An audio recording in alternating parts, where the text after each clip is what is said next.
I have been loving Oprah since I was a little girl. We lived in Chicago, so we used to watch Oprah every day. And Oprah always said that Mary Tyler Moore influenced her. So for me and women in my generation, that's what Oprah did for us. Because of Oprah, we were able to dream bigger. I would sit at the bus stop because they had repossessed my car. And I would sit there 1 o'clock, 2 o'clock in the morning. And I always dreamed of having my own talk show. I would watch Oprah every day and go, maybe, one day, maybe, I could do the same thing. Oprah just, and I never missed an episode. If Oprah liked bread, I liked bread. If Oprah walked around with Tina Turner wigs, I'm getting a Tina Turner wig. You know, it was like if Oprah says we're all wearing purple, then we're all wearing purple.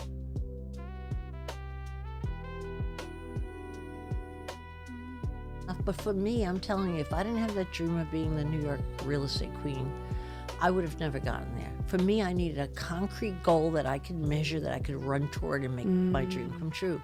So if I had left it loosey-goosey, I wouldn't have gotten anywhere. I'm not one of those. But I do like the concept that you said I want to be the queen of real estate. As in, that meant everything. Mm-hmm. I want it all. Yeah. And or at least I wanted to be the biggest. Yes. Yeah. And I love that you use the word the biggest. I kept it to myself.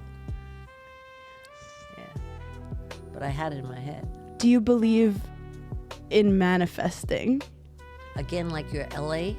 Yes. Yes, I do, because I spend money like it's meaningless. I spend it on anybody and everything I ever want, and I never ask, can I afford it? Now, that would be a reckless formula for most people, but I know somehow I always make money. So I have a blind faith that I'm always okay. You have that just confidence. And you didn't grow up with money. You were one of 10. No, but I'll tell you what I learned from my mother and father, because they had 10 kids and we would live shoestring. My dad was not employed half the time, looking for another job. So we had a tough financial upbringing, but we had so much love around us. But most importantly, my mother never worried about money.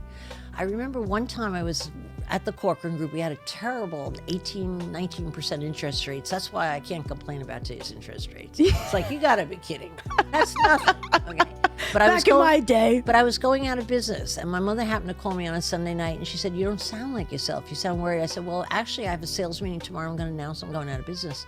I said, I feel so responsible for all these people. I think I had maybe 500 agents, but I was dry. I couldn't extend it another minute. And she said, you're not worrying about money, are you? What a waste of time. And I tell you, she lifted that worry off my shoulders, and I thought of other ideas to try, and I stayed in business. I don't think if I didn't have that phone call. But she was such an example of, don't worry about money. What a waste of time. You're healthy. We're healthy. We're eating tonight, aren't we? That was her measurement. So I really have that attitude. Like, what's the worst that could happen? I could go back to the diner and get my old job back. And I'm grateful. just grateful. Yes. You know what I'm saying? Doing what we do, right? Doing what we do. Just dream, keep dreaming, achieve something, dream some more. That's right. Yeah. Did you ever think, look at this. Did you ever think growing up that, you would achieve so much? You know what? Like me as a kid growing up, I had a lot of dreams. I didn't know I'd do all of this stuff. Right. You never know what you can accomplish. What I would say is you just never limit yourself. And, you just got to really believe in the beauty of your dreams and kind of, no matter what happens, kind of navigate the obstacles and keep going forward. You and the late Paul Walker, y'all kind of had this thing that's saying that you wanted it to last 10, you were like, how many can we get out of it, do you think, with this franchise? And the goal, I heard the goal was to get to 10. Is that true? Paul and I started, let me take you back. We were in Mexico before the first film had ever opened. We were sitting at an airport. Our duffel bags were at the side. We were sitting on the floor. We had just come from this place called MTV Spring Break thing that they had. I've done that before. You know what I mean? That's crazy. It was crazy. And he said to me, Vin, take all this in as people are walking over our feet and not looking at us. And he said, take in the fact that we have anonymity. Because once this movie comes out, we will no longer have anonymity. But the pride in that, that's amazing. You believed in it. He believed in it.